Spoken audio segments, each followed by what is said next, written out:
Hello, I'm Dr. Laura Murillo, President and CEO of the Houston Hispanic Chamber of Commerce. It is my honor to recognize our next Houston legend. On behalf of the Houston Hispanic Chamber of Commerce Board of Directors and staff, we recognize Houston legends who have contributed a great deal to our region. Today we have no other than Dr. Jackie Valley. She's here today to talk a little bit about the many things that she's done, especially one of them that we're particularly proud of her. She just completed her doctorate. Dr. Jackie, Hi. Congratulations and welcome. Thank you so much. Thank you. Thank you for having me. It's an honor. Absolutely. So Dr. Jackie has served as a public official, a philanthropist, policy advisor. She and I serve on the Harris County Women's Commission, where she serves as chair. She's also served as chair of the YMCA Capital Campaign, and her personal journey is an incredible one. She's very proud of her culture. She's shaped leadership. She's an influencer, and this has been an active part of our civic and business community.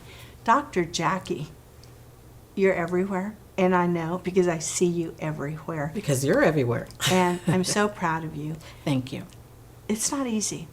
You've juggled so many different things, and it really takes a detailed person and also someone who's very focused and strategic. And you do it with a smile, because I know you. I've known you for a very long time, and you're dedicated to what you do. You're a mother, you're a wife, and it's just all around good person. And you have a zest for life. Most of all, I mean, I see it in your passion and your energy. And that's one of the many reasons why we wanted to recognize you as a Houston legend. You serve as an example of what can be done in this great city, thanks to great people like yourself. Thank you so much. Absolutely. Yeah, it's important that we lift those who don't have opportunities. And a lot of my service comes through opening doors for those people who don't have a voice at times. So my background, I came from the Caribbean. And my family, public service and community service is in my DNA. My cousin is the current governor for St. Martin. My grandmother and my grandfather was a council person in St. Martin.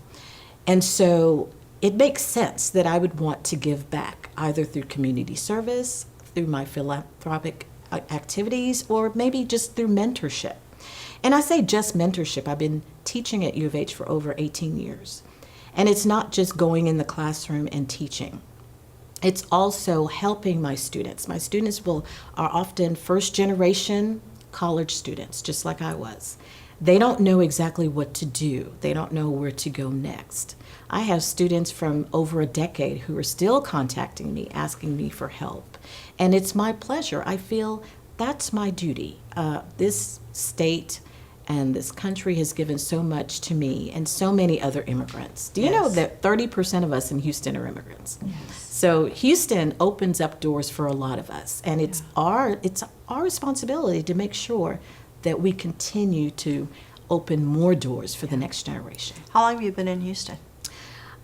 If I tell you how many years, I'll tell you my age. Okay. But I came here at 7, so I've been here since I was very small. So this is home. It is. It really is. This is home. What part of Houston did you grow up in?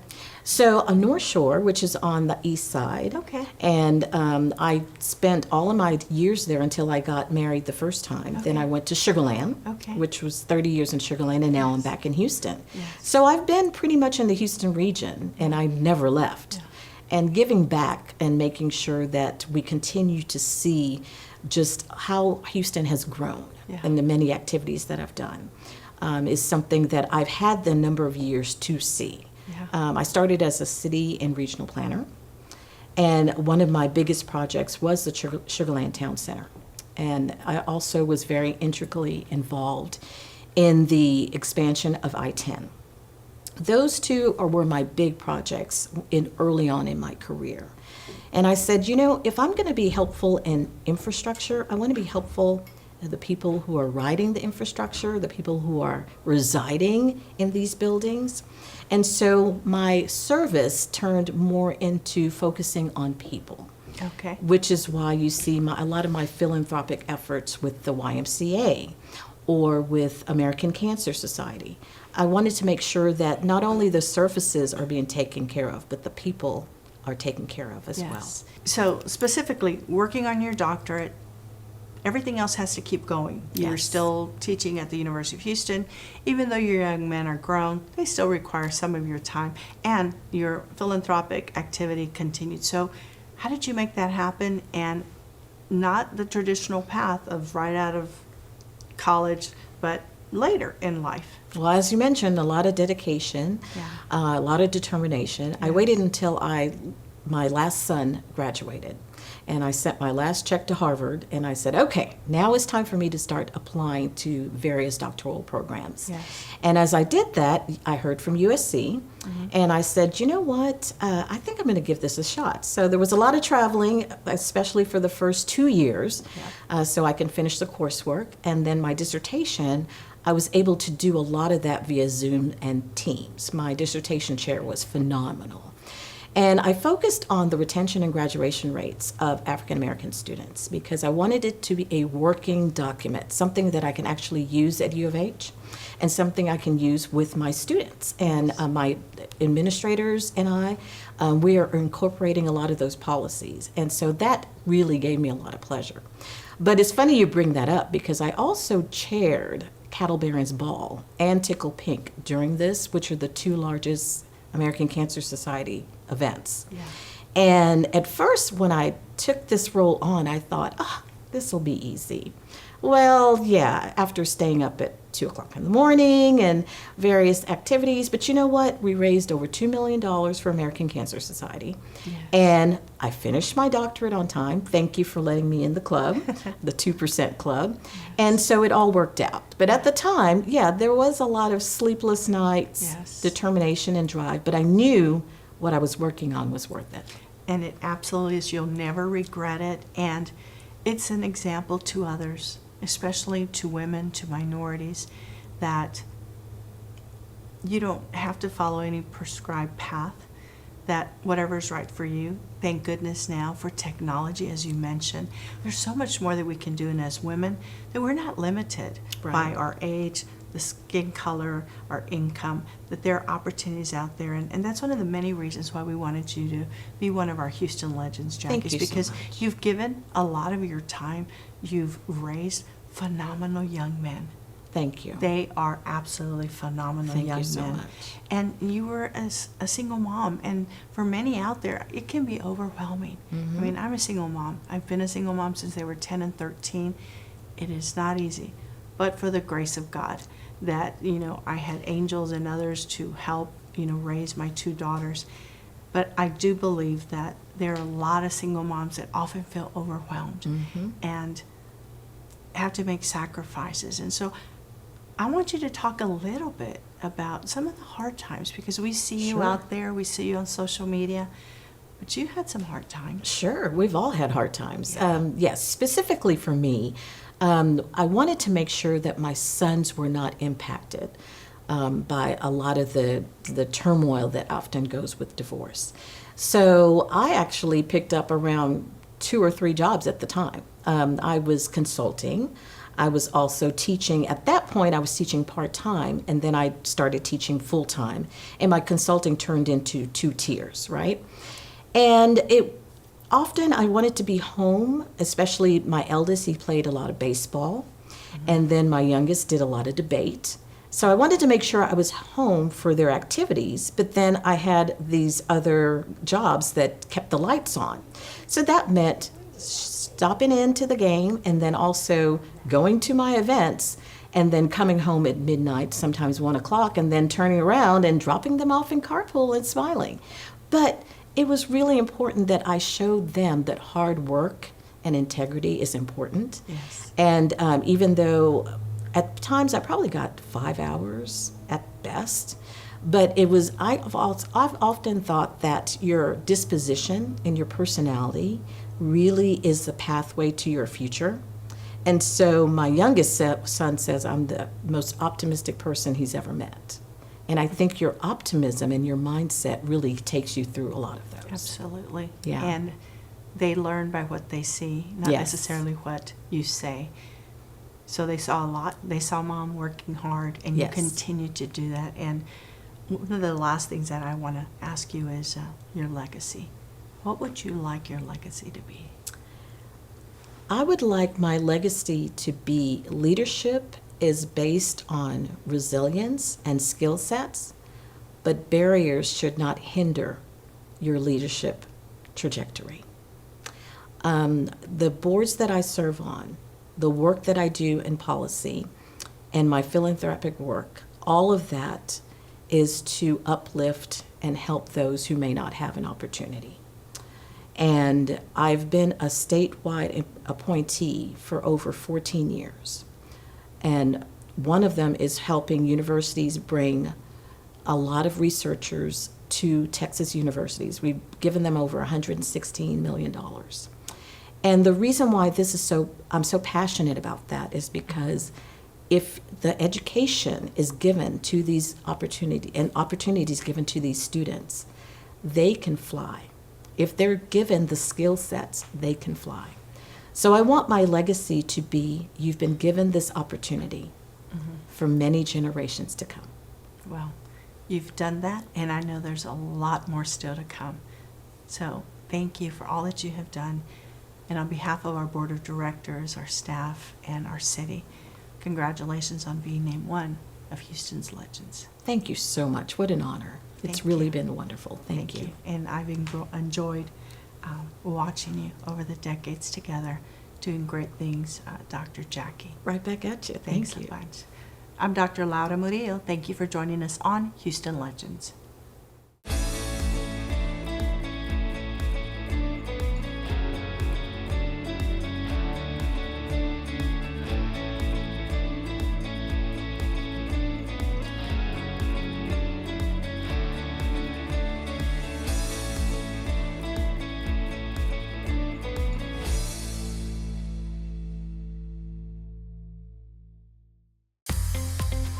On behalf of the Houston Hispanic Chamber of Commerce Board of Directors and staff, we'd like to invite you to register for our Data Summit and Business Expo on Thursday, August 21st from 8 a.m. to 10 a.m. at the Thompson Hotel. Learn more about data that's relevant and important to this great city there at the Thompson Hotel, again at the Houston Hispanic Chamber of Commerce Data Summit and Business Expo.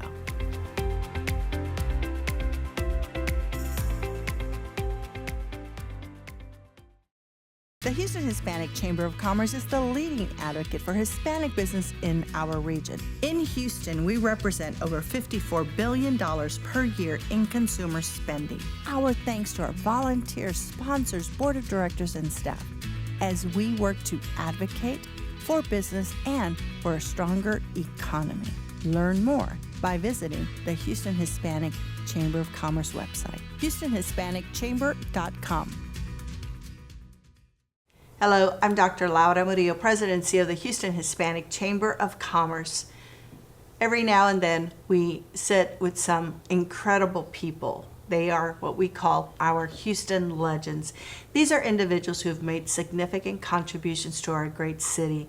And today we have none other than Judge Eric Andel. He's going to talk to you a little bit about his career and his love and advocacy for the juveniles that we have, not only in this great city, but across the country. He's dedicated his life to this great city as a judge. He served as senior judge, First Court of Appeals for the state of Texas. Go Cougs. He's a University of Houston Law Center graduate and a great friend of the Houston Hispanic Chamber of Commerce. Judge Andel, thank you so much for being here. Thanks for having me. Well, What a thank you. privilege. Thank you so much. And your generosity of your time, your passion for the juveniles in our great region is evident in a lot of different ways. But let's start with, you became a judge. Why was that important to you?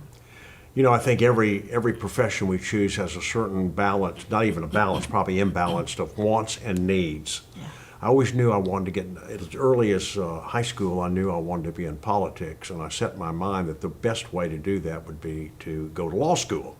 that was just whatever happened after that, I don't know, but at least I had a straight track. Okay. And I kept that dream, and I went to law school. And during law school, I got to know some of the juvenile court judges through internships, particularly Judge Chris Cole of the 315th Court.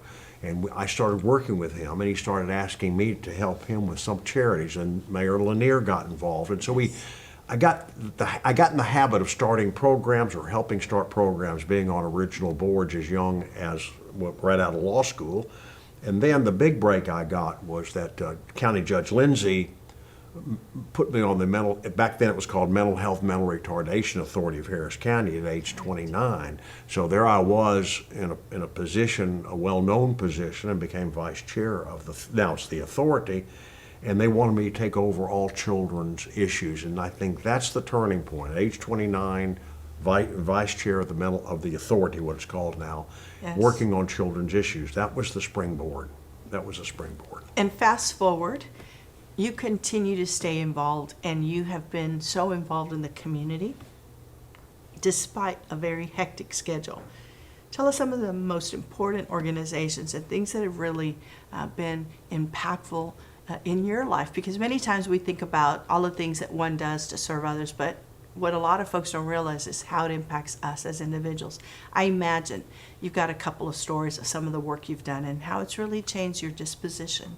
Well, exactly. I've always felt that the more we give to kids, the more we're going to get back. And it's a little pay it forward. Now, I don't know exactly everything I started is still around, but I do know it all started pre-Governor White putting me on the 315th bench, ironically, Judge Chris Cole.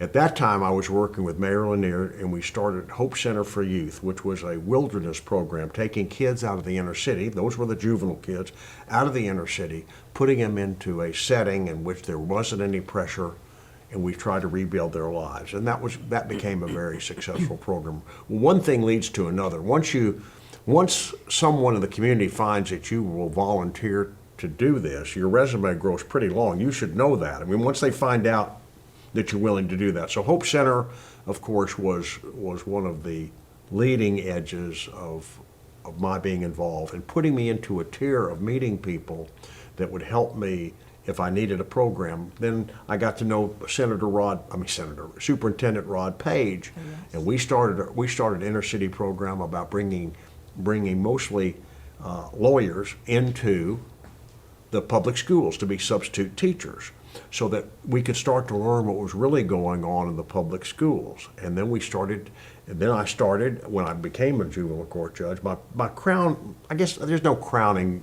the top, but while I was sitting on the juvenile bench actively, I'm sitting there now, Judge Michelle Moore put me back on. She said, you're getting back, you're not retiring, so I'm back full time on the 314th. Okay. Though the 315th, what I noticed was when kids were being expelled or suspended, they wound up on the streets of Houston. Well, the public didn't know that. If you expel a kid and there's no alternative, where do you think they are? They're on the streets of Houston when everyone is in some bad. Nothing but bad can happen from that. So I forced the school districts to start a school for kids who had been suspended.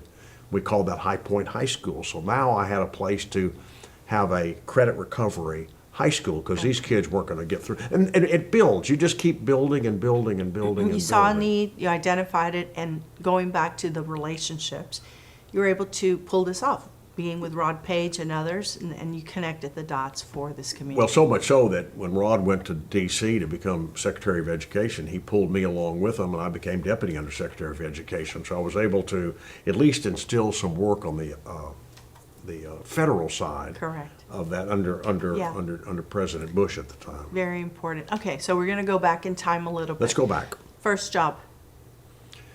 My first job was, of course, I worked in a family business, but I will put that aside. Well, but what did you do there? What was that? I'm My talking name- about okay, not good. professional Well, career. but like- I'll take you back to age 12, 13, 14. There you go. But, okay. So my dad was a manufacturer of women's sportswear. Okay. It's family business, and he was second generation immigrant. So the family worked in the business. That was just that. Of course, I mean, Yeah. that's what you do. So I would go downtown and get piece goods, bolts of piece goods, zippers, buttons, whatever, and bring them. And I would clip threads, and I would pack and ship And I just learned how to run a business, There you go. women's And manufacturer this in is Dallas. before the days of Amazon, so. Right, you just shipped everything out by central freight at the time. Okay. That was my first job. Okay. But my parents wouldn't let any of the kids get away with not working. We came from a very industrious, and most second, third generation immigrant. That's what you are. They're very industrious. They come from industrious families overseas. Yeah. So I always worked. I worked during my childhood and all the way through high school and frankly all the way through college. So the work ethic, which is part of what drives me too. I mean, I have an ethic. I was instilled with a very positive work ethic that nothing is going to come my way. You have to work for everything, Yes. and you hope that you're going to produce good by working for everything. So that's the start. I waited. I threw newspapers. I popped popcorn, and I took tickets at a movie theater. Yeah. I've done Done it all. I've done it all. You've Head done it waiter at my fraternity house at University of Arizona, undergraduate. Worked Yes. through there. Worked at a bank my senior year, Very good. and then got a scholarship for law school. So that really helped. Absolutely. That really helped. So you have children. Talk to us about that. I do have. I have 2 children. My daughter and son live here in Houston. They started their quick careers. My son went to University of Southern California, and my daughter went to University of Arizona. But she wound up in L.A. She was in the movie industry. She did 3 movies. Okay. And they both got their MBAs from Rice, so they're back home, and they're in family businesses back home. And I've got 3 grandchildren. Okay. I've got a freshman, now a sophomore at the University of Georgia, Okay. and I've got a grandson who's a junior at Strake, Okay. and another grandson, my little John, is at St. Anne's in the 3rd grade. Excellent. So that's my family. That's your family. That's So, my family. for your family, given your career trajectory and all of the many things that you've been involved with, what would you like your legacy to be? Well, I haven't fulfilled it yet because I'm still working, as you know, some new Yeah. programs to fulfill some voids that I see. But I think when we give, we get more back than what we have given, and I want my legacy to reflect some of these programs that there's no name attached to it. There's no plaque. No one knows that I was the founding father, if you will. Now I guess grandfather, but nevertheless, that's what I want. I don't care that I don't get the credit. I just want programs to be in effect that outlive me, sustain me. Well, Petrocare now is my crowning. Now I've got another crown jewel that didn't even exist, nor did I think it would ever exist. So there's a lot of things that's what I want. And we've got great programs that are still going. High Point High School is still going. Yes. Some of the others are not. Yes. So let's talk about this crown jewel that is Petrocare Foundation.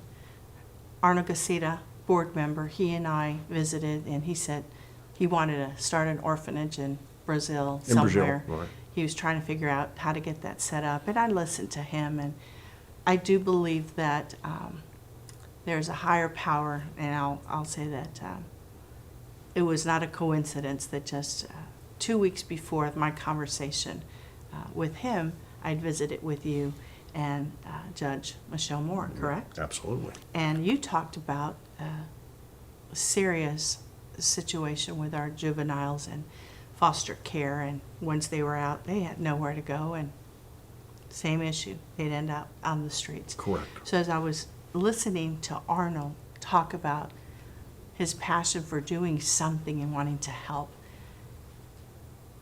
I said, you know what? I think you and Judge Endale should talk. He's doing some great things, and maybe there's something that you guys can do together here locally, and I'll get out of the way. And I sent the email, and you guys connected. I'll stop there. It was the most amazing, it remains the most amazing set of events that I've ever been part of, the alacrity of it. So I go out and meet him at his office, wonderful guy, and they serve lunch, even better. But the board was there, and they wanted me to talk about they wanted to tell me their idea, which was fine. Great board. And they looked at me, and I was just kind of nodding my head, and okay, orphanage. And the reason they said orphanage, because a dealership in New Orleans, I believe, Yes. had done that, and great results, because Yes. anything you do for kids on a consistent basis will bring good results. Yes. I said, well, what do you need? What do you think about it? I said, it's great. But I said, I have different needs in different areas, and that won't help anything that I'm dealing with right now, meaning a polite way to say, hey, good luck, Godspeed. But what do you need? I said, well, I need a program that helps my kids, because I hear all the child abuse and foster care cases for the 314th. That's a heavy Yes. load and heavy burden. But my need is when they get to be 18, they don't get kicked to the curb necessarily, but they get kicked to the curb. The system itself is relatively through with them. Yes. And what do they do? What have we done? What did we do when we took them out of their homes when they were 8, 9, 10? The older you are, you're not going to get adopted. So I said, they really need something to do. They need a skill set, whatever. And I left it at that. I thought I'd made a nice Kiwanis Club speech and I'd never hear from them again. I mean, 30 seconds later, as you know, he put together a program that enrolls them in college, Yes. mechanics 1 certificate, brings them to his place where they have a lift, pays for the professor, they get the certificate, guaranteed job by all the car dealers who have signed on to the program. We get their driver's license, et cetera. We've graduated over 100 kids now Yes. Yes. with driver's license, GEDs, or high school diplomas, and Absolutely. they're all working. Correct. And we have about 80% graduation rate, unheard of for these kids from Yes. college. Yes. So I attended the first gala, and what a happy moment to see a conversation that started with two very different ideas come together, get executed, and then the end result with these young adults who were so proud to have gone through the program, and as you said, are now working. And that's what Houston's about. That's what you've been about. That's what we do at the Hispanic Chamber. We connect people all day, and we hope that there's a way that they can make things happen. We've got a philanthropic community that supports these kinds of things because we need it, and without it, we can't execute. But this is who you are, and this is who you have been. And I'm sure, aside from this particular story, there are countless of other things that you've done throughout your career where you've connected someone, and everybody in this town knows you. And there are people walking around this town and God knows where else that you helped when you were on the bench or off of the bench. And we just wanted to make sure that we took a moment to say thank you for Thank you. doing that and for being a great example and for caring about this great city so much. I sure do. So before we wrap up, is there anything that you'd like to say to folks who are watching? Well, I think anyone listening can play a role individually on helping kids. I think there's a role for everybody, where it's volunteering at a food bank or volunteering at a school. Anything you can do, these kids will absorb it. Yes. They just need we need to make a generational change and start a new chapter of their lives, and we're capable of doing that if we put the effort into it. And manpower, perhaps, rather than financial, but it does take Correct. both. It does take both. So yes, we all have a role to play if we want to change the direction of these kids' lives. Yes. And it can be big, it can be small, and we need people at all life cycles Absolutely. of these ideas and thoughts. Well, Judge, thank you so much for being here My today. pleasure. And on behalf of the Houston Hispanic Chamber of Commerce, our board, our staff, we thank you for all that you've done. Thank you. And we appreciate the legacy that you are leaving in this great city. Thank you. Thank you, Thank Doctor. you. Appreciate it.